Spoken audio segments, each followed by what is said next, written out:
Bismillahirrahmanirrahim. Assalamualaikum warahmatullahi wabarakatuh.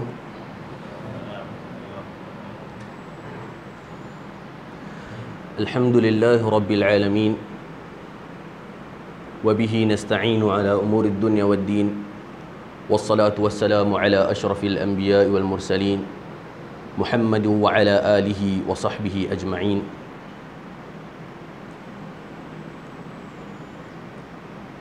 Allahumma salli ala Muhammad wa ala ali Muhammad kama sallaita ala Ibrahim wa ala ali Ibrahim fil alamin innaka Hamidum Majid.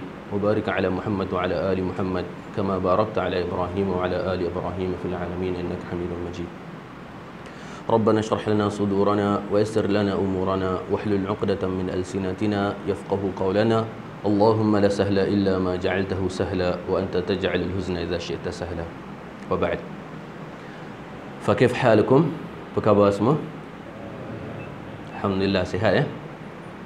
Alhamdulillah, dengan izin Allah Subhanahu wa taala, atas limpahan nikmat dan kurnia Allah Subhanahu wa taala yang tidak terhingga banyaknya, sehingga pada 26 hari bulan ni, hari Khamis, kita dapat untuk berkumpul di salah satu daripada rumah Allah Subhanahu wa taala. Jadi telah terkumpul kepada kita kenikmatan-kenikmatan yang begitu banyak sekali, dan tentunya kenikmatan yang paling wajib untuk kita syukuri adalah nikmat iman itu sendiri. Nikmat iman atau nikmat Islam itu sendiri. Sehingga pada detik ini alhamdulillah kita masih teguh, masih berpegang teguh lagi pada kalimat la ilaha illallah Muhammadur Rasulullah. Di dalam khutbah Jumaat yang lepas, kita telah berbincang tentang sebuah topik yang kita sebenarnya tidak terlepas darinya. Kita tidak terlepas darinya, ayah kita tidak terlepas darinya, adik-beradik kita yang lelaki tidak terlepas darinya, dan anak-anak lelaki kita besok juga tidak terlepas darinya. Bagaimana untuk cara melepaskan diri darinya? Tentunya adalah daripada doa dari Allah Subhanahu wa taala agar kita terlepas darinya. Kerana perkara ini adalah perkara yang begitu besar. Dikategorikan oleh ulama bahawasanya seorang lelaki yang memiliki sifat ini, maka ia adalah merupakan kehinaan bagi dia. Bukan privilege, kehinaan, kenistaan.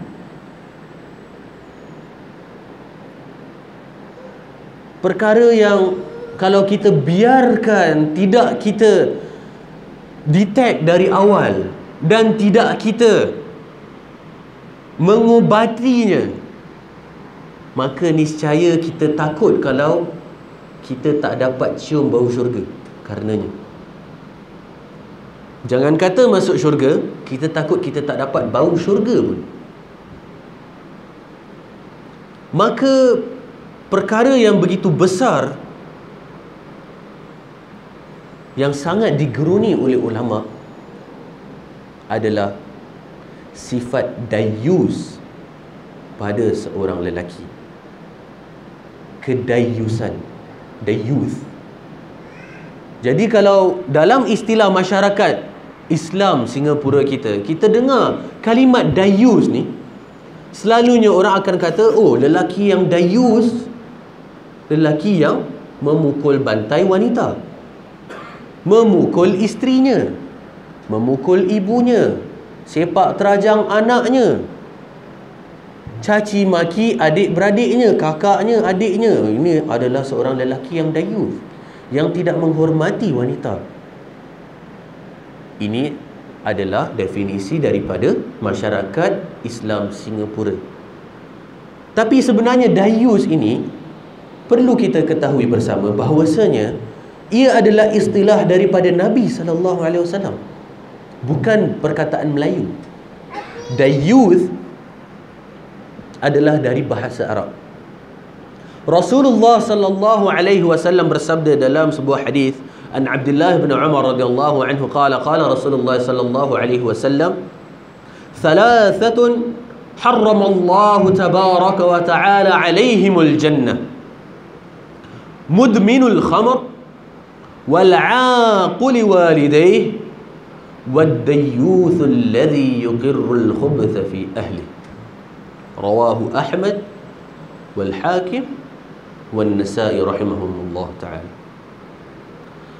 Dari Abdullah bin Umar radhiyallahu anhu bahwasanya Rasulullah sallallahu alaihi wasallam telah bersabda, 3 golongan manusia yang Allah Subhanahu wa taala telah mengharamkan ke atas mereka, yang Allah Subhanahu wa taala telah mengharamkan ke atas mereka daripada memasuki syurga.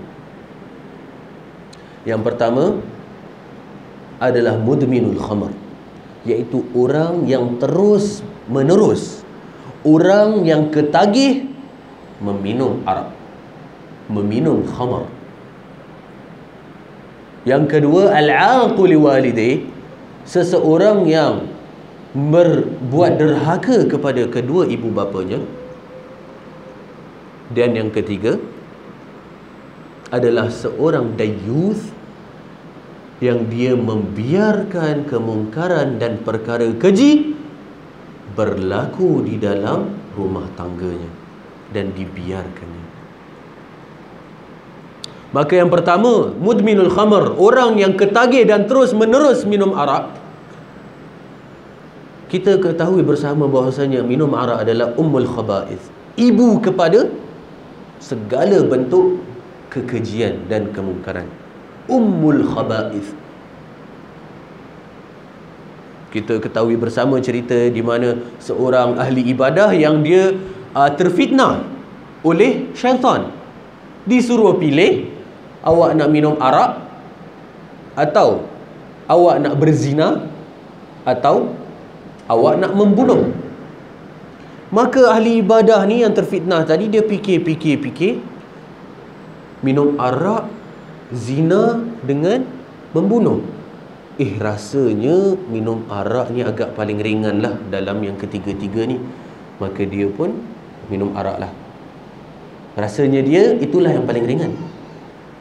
Setelah mana dia minum arak, dia pun mabuk, mendapati wanita yang cantik depannya, maka dia pun menggauli wanita tadi, berzina dengannya dalam keadaan mabuk, tak sadar. Setelah mana dia berzina, kemudian dia tertidur, dia bangun dari tidurnya, kembali sadar daripada mabuknya, dah hilang dan dah kembali kewarasannya. Dia takut, dia dah minum khamar dan dia telah berzina dengan wanita ini. Kemudian dia membunuh wanita tadi untuk menutup mulutnya, karena takut daripada diketahui perkara yang telah dia lakukan. Maka dia mula dengan minum arak, kemudian termasuk kepada berzina, kemudian dia membunuh juga. Dan arak adalah ibu kepada segala kekejian dan kemungkaran. Dan Rasul SAW telah bersabda yang artinya, apa yang haram banyaknya, maka yang sedikitnya juga adalah haram. Jadi kita tak ada alasan untuk minum arak sama sekali. Walaupun kita mengatakan bahawasanya, oh, saya minum sedikit je, hanya sebuah cawan kecil yang kalau saya minum tak mabuk. Macam mana ni? Dia kata dia kalau minum dia tak mabuk. Berarti tak haram lah, boleh lah. Tak. Rasul SAW telah bersabda, apa yang banyaknya haram, yang sedikitnya juga haram, walaupun ia tidak memabukkan. Itu yang pertama. Yang kedua, al-aqul walidayh, iaitu seseorang yang berbuat derhaka terhadap kedua ibu bapanya. Allah Subhanahu wa taala telah meletakkan berbakti kepada kedua orang tua pada peringkat kedua setelah bertauhid kepada Allah Subhanahu wa taala. Cuba kita bayangkan betapa besarnya kedua ibu bapa kita. Setelah tauhid, mengesahkan Allah Subhanahu wa taala di dalam beribadah, iaitu beribadah hanya kepada Allah dan tidak berbuat sekutu dan tidak berbuat syirik kepada Allah Subhanahu wa taala. Kita jangan ingat lepas tu kita kena solat, zakat, puasa, haji, itu semua nak kena perfect, tak. Yang kedua setelah tauhid adalah berbakti kepada kedua orang tua dan tidak berbuat derhaka kepada kedua mereka. Kalau anta salat 5 waktu, anta haji 10 kali, anta umrah 50 kali, anta setiap tahun zakat, anta bersedekah setiap bulan, setiap minggu, setiap hari, tapi anta adalah seorang yang berderhaka kepada kedua orang tua, maka tak bau syurga. Sayang sekali. Dalam hadis lain Rasulullah sallallahu alaihi wasallam bersabda yang artinya, merupakan kerugian bagi seorang hamba yang ketika hidupnya dia dapati bahawasanya ibunya hidup bersamanya, tetapi dengan itu dia masih tetap tak dapat bau syurga. Sekali lagi saya ulang, celakalah, rugilah, binasalah, serugi-rugilah seorang hamba yang ketika dia hidup, dia dapati ibunya hidup bersamanya, iaitu pada hidupnya ibunya hidup bersamanya. Dia dapati ibunya ada, bukan dia dilahirkan seorang anak yatim, bukan kemudian ibunya pada ketika dia kecil kemudian ibunya meninggal, tapi dia sudah dewasa, ibunya hidup bersamanya, tapi dengan itu tetap dia tidak dapat masuk syurga. Celakalah hamba tersebut. Maka sudahkah kita memperbaiki silaturrahim? Sudahkah kita memperbaiki hubungan kita dengan kedua ibu bapa kita? Tak guna kalau kita datang majlis ilmu setiap bulan atau setiap minggu atau setiap hari sekalipun, tapi hubungan kita dengan kedua ibu bapa kita tak bagus, tak ada gunanya. Jangan kata majlis ilmu, ayyuhal ahibba, jangan kata majlis ilmu. Ada seorang sahabat yang datang nak berjihad dengan Rasulullah sallallahu alaihi wasallam pada zaman Nabi. Kemudian dikabarkan kepada Nabi bahawasanya dia telah meninggalkan kedua ibu bapanya dalam keadaan menangis. Dia nak berangkat jihad ni. Jihad, amal yang begitu besar sekali, tapi dia telah meninggalkan kedua ibu bapanya dalam keadaan menangis. Sayang nak lepaskan anak dia. Rasulullah sallallahu alaihi wasallam suruh sahabat tadi balik semula ke kedua ibu bapanya. Padahal jihad tengah perlu, Islam tengah perlu nak pergi berjihad, tapi Rasulullah suruh dia balik khidmat kepada ibu bapanya. Betapa besarnya khidmat pada kedua ibu bapa, betapa besarnya derhaka kepada ibu bapa juga. Maka setelah hari ini, setelah malam ini, prioriti kita yang pertama tauhid kepada Allah Subhanahu Wa Taala. Kedua, Allah sendiri yang suruh berbakti kepada kedua orang tua dan jangan derhaka kepada keduanya. Kemudian yang ketiga adalah ad-dayuth, iaitu lelaki dayuth yang bila mana dia mendapati kemungkaran dan perkara keji di dalam keluarganya, maka dia membiarkan. Imam Az-Zahabi rahimahullah, bila mana dia membawa pengertian kepada makna dayuth, dia mengatakan bahawasanya orang yang bila mana dia dapati ada kekejian dan kemungkaran di dalam keluarganya, maka dia tidak ada rasa ambil berat, dia tidak ada rasa kecemburuan terhadap keluarganya bila mana kemungkaran terjadi di dalam rumahnya. Sebagai contoh, yang kita tahu bersama bahawasanya lelaki yang pukul bantai wanita lah, itu contoh yang paling pertama lah, contoh yang paling masyhur. Lelaki yang pukul bantai wanita, baik isteri, anak, kakak, adik, ibu atau siapa sahaja. Yang kedua, merupakan contoh yang begitu besar yang dia terlepas pandang biasanya daripada kita adalah, sayangnya pada hari pertama daripada pernikahan kita sendiri, kadang kita telah menjadi seorang yang dayuth. Kita telah menjadi seorang yang dayuth dalam hari pertama pernikahan kita, dalam hari pertama kita berumah tangga. The moment isteri kita biarkan dia secantik-cantiknya duduk di depan semua khalayak ramai untuk dipertontonkan, ditontonkan kepada khalayak ramai, inilah isteri saya. Dia tidak ada sensitivity, tidak ada kecemburuan, tidak ada iri hati bahawasanya lelaki lain melihat isteri dia. Kemudian yang lebih parah lagi adalah di mana isterinya dibiarkan bersalaman dengan kaum kerabat yang bukan mahram. Isterinya dibiarkan bersalaman dengan kawan-kawan sepejabat, dibiarkan bersalaman dengan bos. Oh, ini kan hari baik, hari mulia, hari bahagia. Tak apalah, maka dayuth lah lelaki itu.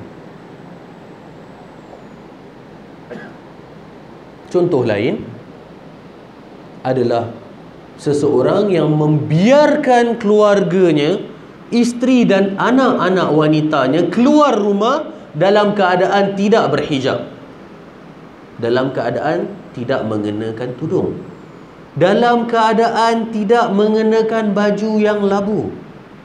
Kita jangan ingat yang namanya hijab adalah pakai tudung sahaja. Tidak. Hijab tu bukan pakai tudung. Untuk pengetahuan kita bersama. Sebagai contoh, kalau ada seorang wanita pakai tudung triangle yang kecil je, kalau angin tiup pun nampaklah leher, dada apa semua. Apakah dia sudah berhijab? Mungkin dia sudah bertudung tapi dia belum berhijab. Itu perlu kita faham bersama. Berhijab adalah menutup aurat. Dan aurat wanita bukan hanya rambut dia. Berhijab bagi seorang wanita adalah bila mana dia mengenakan tudung yang menutupi rambutnya, betul, menutupi lehernya, menutupi dadanya, dan mengenakan baju yang labu-labu, tidak mengenakan pakaian yang ketat, seluar yang ketat yang menampakkan bentuk dan sosok tubuh. Itu barulah namanya berhijab. Bertudung lain, berhijab lain. Berapa ramai orang yang bertudung tapi masih lagi belum berhijab. Jadi nak berhijab mesti bertudung. Syaratnya tudungnya harus menutupi rambut, leher, dada. Kemudian baju mestilah yang longgar-longgar, tidak nampak bentuk sosok tubuh, tidak mengenakan seluar yang ketat-ketat. Maka bila mana seorang lelaki membiarkan isteri dan anak-anak dia keluar daripada rumah, anak-anak yang dah baligh, ya, anak-anak yang dah baligh, keluar dari rumah tanpa berhijab, maka dayuth lah dia. Apa itu dayuth sekali lagi? Iaitu seseorang yang membiarkan perkara mungkar dan kekejian di dalam rumahnya. Dayuth ni, dia tidak ada rasa kecemburuan dan iri hati dalam hati dia. Masalah ni, dia tak kisah isteri dia. Dia tak kisah isteri dia pulang dari kerja malam-malam buta, dihantar oleh kawan lelaki sepejabat, naik kereta berdua dengan teman lelaki sepejabat. Dia tak ada rasa kecemburuan, tak ada rasa iri hati, tak ada rasa caring, tak ada rasa ambil berat. Dayuth lah dia. Dia tak kisah anak wanita dia naik motor berdua-duaan dengan lelaki yang bukan mahram, dibawa ke hulu ke hilir, dari hujung barat Singapura hingga ke hujung timur Singapura. Anak dia naik di belakang dengan bukan mahramnya. Oh tak apa, saya ni seorang ayah yang sporting, kata dia. Sporting, kata dia. Dayuth. Dayuth semua dayuth. Yang menjadi masalah yang lebih parah lagi, dahlah wanita itu anak dia naik dengan lelaki bukan mahram, dengan tidak berhijab, dengan ber-t-shirt, dengan skirt, dengan peha tersingkap, kain tersingkap sampai ke peha. Orang cakap, anak siapa tu? Oh, tu anaknya haji tu. Oi, haji bapak dia? Masya Allah. Anak haji fulan tu. Ya ke anak Haji Fulan tu? Iya. Saya perasan Haji tu selalu ada dekat masjid saf pertama solat. Haji pun dah haji dah berapa kali, umrah pun dah banyak kali. Solat selalu di saf pertama. Ramadan dialah yang paling rajin kalau tarawih tu. Ini ke anak dia? Kalau kita dalam keadaan yang sedemikian, maka pertama, itu adalah seorang ayah yang dayuth. Kedua, ditakutkan ayahnya tak bau, tak dapat cium bau syurga. Bukan kata masuk syurga, cium syurga. Rasulullah SAW dah bersabda dalam hadis, qad harramallahu alaihimul jannah, Allah telah mengharamkan ke atas mereka syurga. Iaitu tadi, orang yang minum arak ketagih, orang yang derhaka, dan orang yang dayuth ni. Contoh lain adalah yang fenomena hari ini yang kita sebut juga kemarin adalah merupakan Facebook, di mana kita membiarkan tanpa ada pengawasan daripada seorang ayah terhadap isteri dan anak-anak dia akan penggunaan Facebook mereka. Ada apa dengan Facebook? Biasa je semua orang pakai Facebook. Memang trending. Ya, betul, memang trend. Tapi haruslah dalam lingkaran atau batas-batas agama. Kalau sekiranya isteri kita bersolek dengan betul punya comel, kemudian dia selfie, dia upload gambarnya ke Facebook. Suami pun ada akaun Facebook, dia tengok ada gambar isteri dia lah, baru upload gambar profile picture yang latest. Just updated her profile picture. Baru update, tengok-tengok, bukan kata dia tegur isteri dia, comel sungguh isteri aku. Kemudian dengan bangganya dia tengok, yang dah ada 100 likes lah. Dah ada 100 likes. Cakap gambar ayam cantik, dia cakap isteri dia macam tu. Maka ini adalah menjadi masalah dan fitnah. Harus ada pengawasan daripada ayah dan suami terhadap isteri dan anak-anak.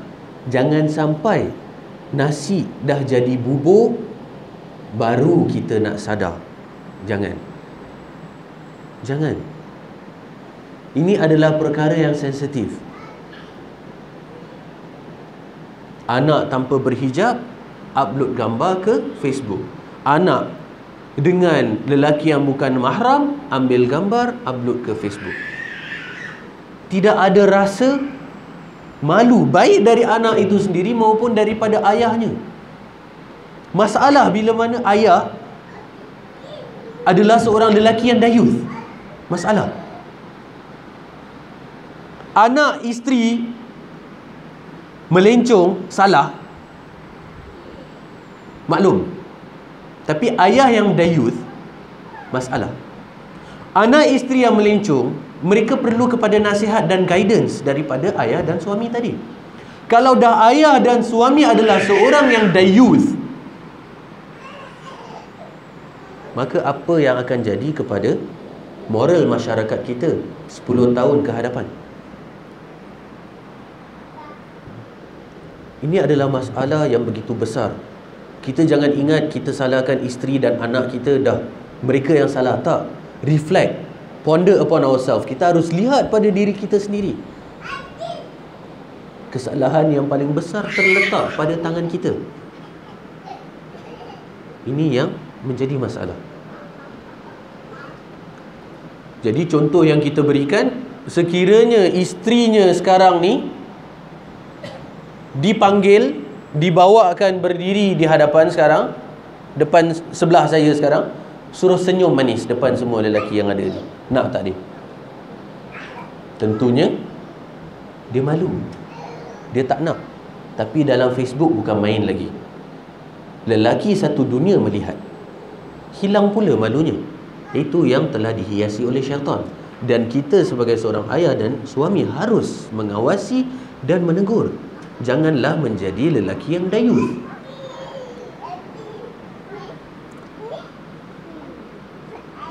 Maka ayah-ayah, suami-suami, abang-abang, anak-anak wajib untuk menegur ibunya, adik-beradiknya, isterinya dan anak-anaknya.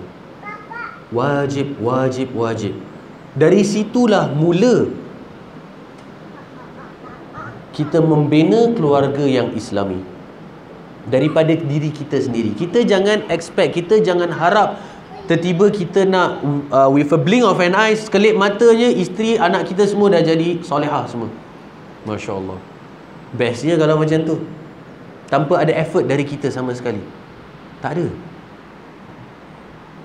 Saya takut lelaki-lelaki yang ada hari ini, kalau ditawarkan kepada sahabiah-sahabiah, sahabat-sahabat wanita yang hidup pada zaman Nabi SAW, diorang tak nak kan lelaki-lelaki ni semua.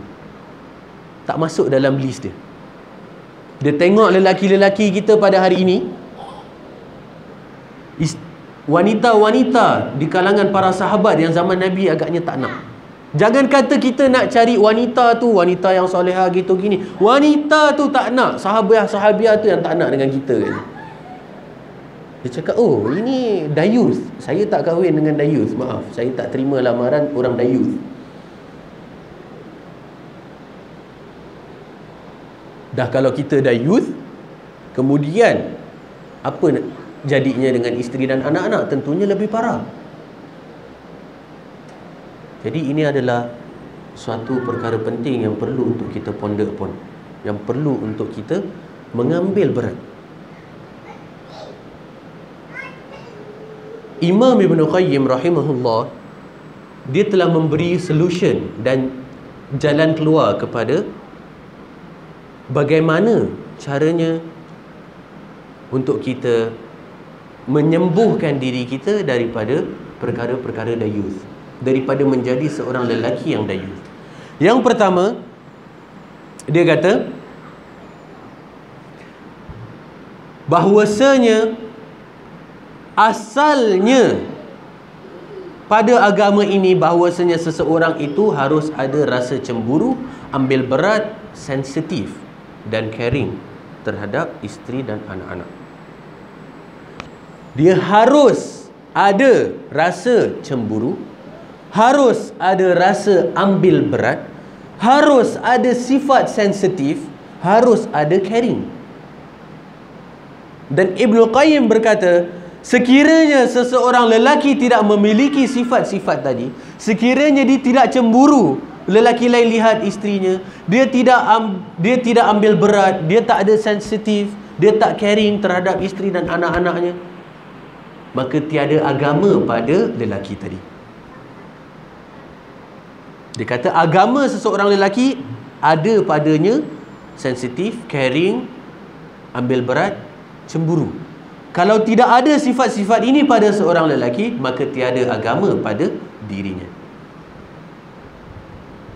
Yang kedua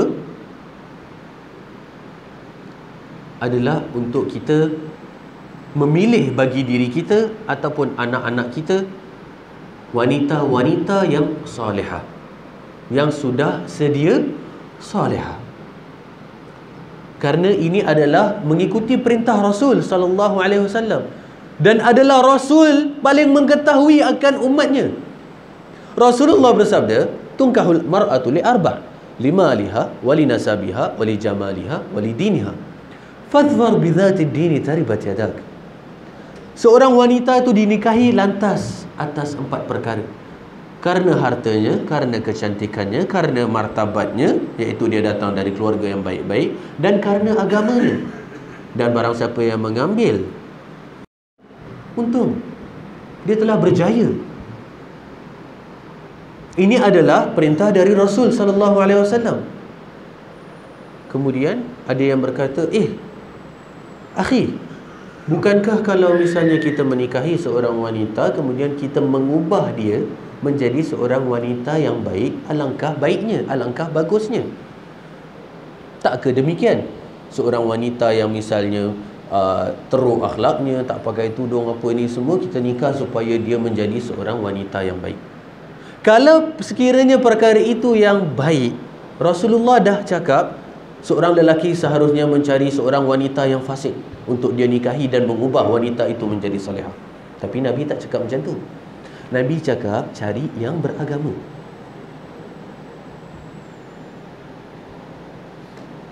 Dan yang lebih parah lagi, bila mana seorang lelaki berkata dia dapat mengubah wanita tadi, takutnya wanita itu yang mengubah dia besoknya. Dia yang termakan.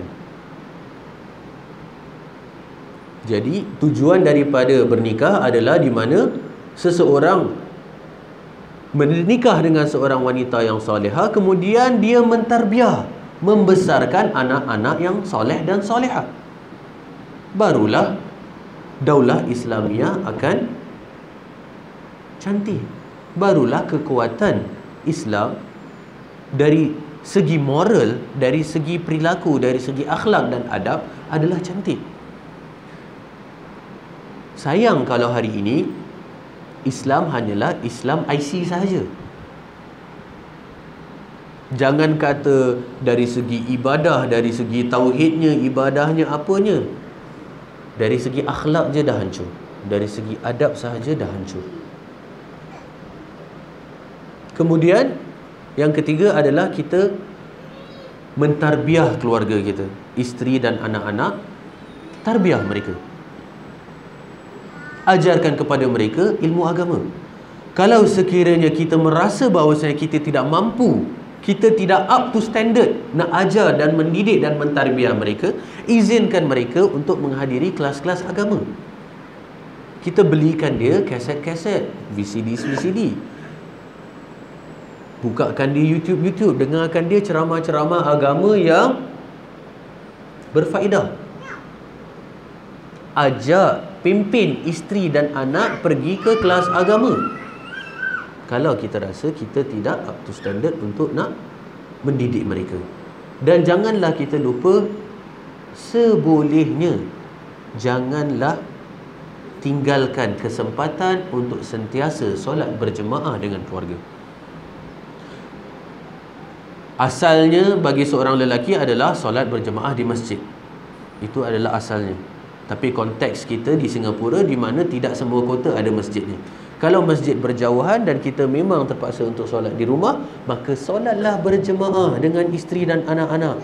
Jangan suami solat lain, kemudian isteri solat lain. Bagaimana kita hendak Islam maju ke hadapan kalau dalam rumah kita yang kecil itu hanya dengan berjumlahkan 4-5 orang kita tak dapat handle? Kita mimpikan bahawasanya Islam nak buka Palestin, Syria semua bebas daripada kekangan non-Muslim. You pray for Gaza, but you don't even pray Fajr. Katanya pray for Gaza, doalah untuk Gaza. Fajr pun tak pray, kononnya nak pray for Gaza. Ingat doa kita diterima? Kita ingat doa kita diterima?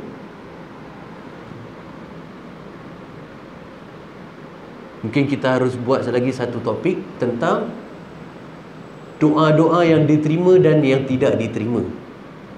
Itu satu topik yang mencabar minda kita. Apakah selama ini kita ingat bahawasanya Allah tak kabulkan je doa kita? Kita harus take a step, ambil satu langkah ke belakang. Sebenarnya kita telah memenuhi ciri-ciri untuk diterimanya doa atau tidak.